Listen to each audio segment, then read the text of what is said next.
दूसरी जानिब वज़ीर आज़म शहबाज शरीफ की ज़ेर सदारत मुस्लिम लीग नून की पार्लिमानी पार्टी का इजलास जारी है, जिसके बाद वफाकी काबीना का खुसूसी इजलास भी होगा। पार्लियामेंट हाउस में होने वाले इजलास में आइंदा माली साल के लिए फाइनेंस बिल की मंजूरी दी जाएगी।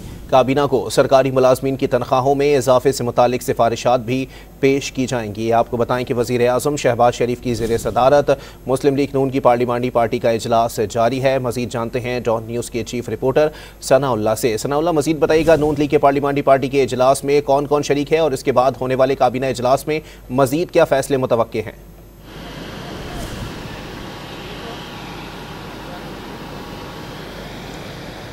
जी सनाउल्लाह, बताइएगा इजलास में कौन कौन शरीक है और काबीना इजलास में जो है वो क्या फैसले मुतवक्के हैं?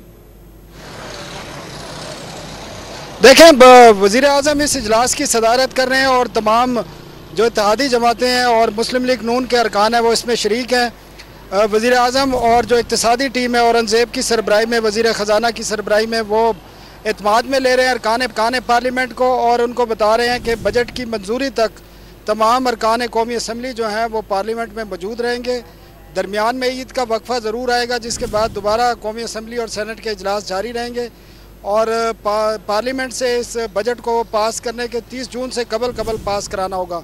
इस इजलास के बाद फौरी तौर पर काबीना का खसूसी इजलास शुरू होना है, जिसमें फाइनेंस बिल और इसके अलावा जो बजट तजावीज़ हैं, टैक्स तजावीज़ हैं, उनकी मंजूरी दी जाएगी और इसके साथ जो सरकारी मुलाजमीन हैं उनकी तनख्वाह और पेंशन में इजाफे का भी फैसला किया जाएगा। जी ठीक है, बहुत शुक्रिया सनाउल्लाह खान, हमें अपडेट कर रहे थे।